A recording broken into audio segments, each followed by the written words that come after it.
बहुत बहुत 15 अगस्त की बहुत बहुत बधाई और बहुत बहुत आभार।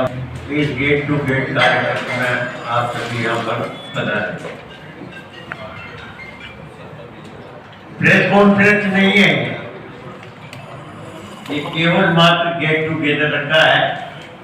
और प्रेस कॉन्फ्रेंस करते तो कोई एजेंडा करते, सूचना देते कि हम किस मुद्दे करेंगे। तो सबसे पहले तो मैं आप सब लोगों का इस बात के लिए आभार व्यक्त करना चाहता हूँ, धन्यवाद देना चाहता हूँ कि जो भी इश्यूज हमने विधानसभा में उठाए,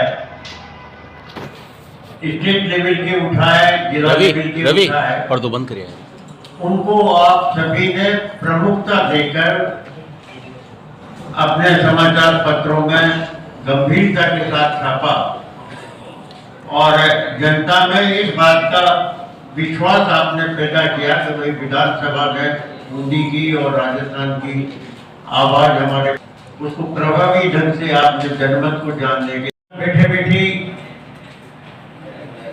ये आया, बैठे बैठे सवेरे 4 और 5 बजे कि आखिर धन्यवाद भी है, गेट टूगेदर भी हो जाएगा, तो कुछ विजन तो होना चाहिए। और वो विजन जो भी है, अपन इस बूंदी विधानसभा क्षेत्र को, बूंदी को किस ढंग से आगे आने वाले सालों में किस दृष्टिकोण से, किस विजन के साथ देखना चाहते हैं, वो संक्षिप्त आइडिया भी कोई तो होना चाहिए। आप और हम सब देखें, चाहे वो सांसद महोदय हो, चाहे हमारे लोकसभा के स्पीकर हो, चाहे पत्रकार हो, चाहे हम चुने हुए जनप्रतिनिधि हो, और चाहे जनमत हो यहाँ का, वो अपना विजन तो करे ना। तो इन 4 सालों में हम सबको मिलकर के क्या काम करना और क्या करना चाहिए, तो उस विजन के मामले में बैठे बैठे सवेरे मैं जब 4:30 बजे उठा तो मेरे दिमाग में आया कि कुछ लिखना चाहिए। देखिए, विजन तो डॉक्यूमेंट मैंने आपको दिया है, छोटी मोटी बातें हैं। एक तो ये है कि मिनी सचिवालय की बूंदी में बहुत आवश्यकता है। कलेक्ट्रेट है और जो जुडिशरी की जो जगह है, ये ऐसा लगता है कि जैसे ग्रामीण परिवेश में ही अपना साइकिल के और कुछ देख रहे। 2 सुझाव थे। पहला सुझाव तो मैंने विधानसभा में जो रखा था वो ये था कि मौजूदा कलेक्ट्रेट जो करीब 27 बीघा के आसपास है और 17 बीघा रोडवेज की है, ये दोनों का कंबाइंड बनकर के इसी जगह पे जुडिशरी और एग्जीक्यूटिव का एक मिनी सचिवालय बन जाए। और वे जो है वो 27 बीघा के आसपास जो जमीन अपने कृषि मंडी की पुरानी है, जो बीनान होकर के हाईवे के पास है, तो रोडवेज वहां पर चल जाए और ये हो जाए। एक तो सुझाव ये था, क्यों भी आया कि नैनवा रोड पर जुडिशरी के लिए 45 बीघा जमीन का आवंटन हुआ।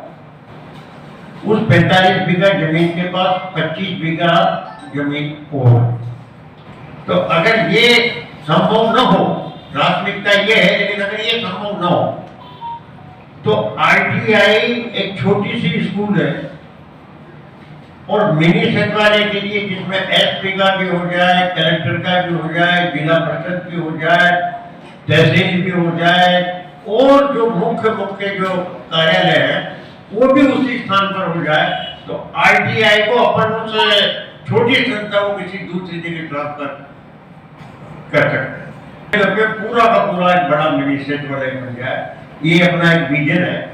वो पूरा कराने के लिए माननीय मुख्यमंत्री जी से तो अपन मिलेंगे, लेकिन हमारे जो लोकसभा के जो सदस्य हैं और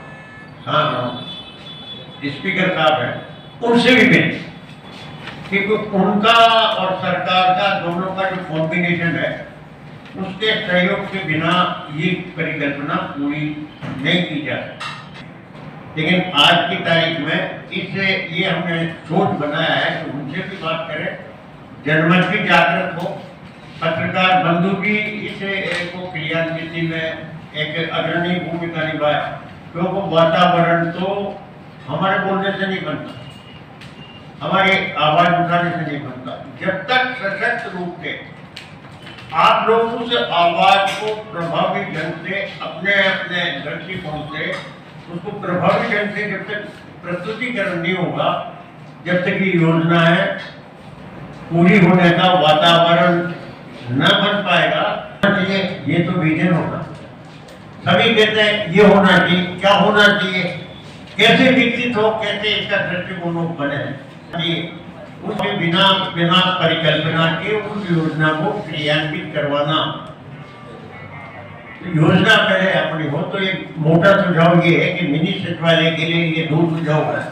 माननीय सांसद महोदय और जनमत और आप हम सब मिलके ये कोशिश करें कि ये के लिए बाकी लाखों बीघा जमीन, 64 गांव की लाखों बीघा आबादी की कृषि भूमि सिवाय चरागाह, जितनी भी जो कीमती भूमियां हैं अपनी 64 पंचायतों में, वो केडीए में ट्रांसफर हो गई। ट्रांसफर होने से सारे अधिकार अपने खत्म हो गए। ग्राम पंचायत के अधिकार खत्म हो गए, नगर पालिका के अधिकार खत्म हो गए। न कोई परमिशन दे सकते हैं, न कोई पट्टे बना सकते हैं, न कोई काम कर सकते हैं, जंगलात की जमीन की काम। तो ये जो चीजें गई, अपनी मांग ये है विधानसभा में भी थी कि हमको तो केडीए से मुक्त करो, हमारे 64 गांव हमको वापस दे, हमारी भूमि हमको वापस दे। और उसके साथ अगर ये बीडीए नहीं बना सकते, अगर ये बीडीए नहीं बना सकते, तो कम से कम आप हमारे इन 64 गांवों को वापस दे करके, हमारी संपत्ति को वापस दे करके हमको तो आप यूआईटी के रूप में दें। क्या है कि जो बूंदी है इसका पेरिफेरल जो एरिया है वो उसमें आ जाएगा। तो यूआईटी अपना डेवलपमेंट जमीन से यूआईटी नगर परिषद अपना काम करेगी यूनिट और यूआईटी अपना काम करेगी। ये कलेक्ट्रेट फ्री होता है, आइडिया नहीं सुझाव। अगर मान लो ये अपने रोडवेज की लैंड फ्री होती है, रोडवेज को एडिशन टू उस जगह पे दे दे, तो यूआईटी बनने के बाद बूंदी में नई डेवलपमेंट कैसे हो, एक पर्टिकुलर जगह पर एक पर्टिकुलर चालू होकर तलवार से होकर के और बनेगी नाम करता अभ्यारण्य। टूरिज्म के अलावा और एग्रोबेस्ड इंडस्ट्रीज के अलावा कोई परिकल्पना ही नहीं है पूरी जगह। या तो टूरिज्म डेवलपमेंट है या एग्रोबेस्ड कृषि पर आधारित उद्योग है, इनके अलावा कोई लाइफ लाइन माइंड वाला भी बिल्कुल चौपट होता जा रहा है। गाड़ी वाला जो भी माइंड करीब करीब खत्म होता जा रहा है।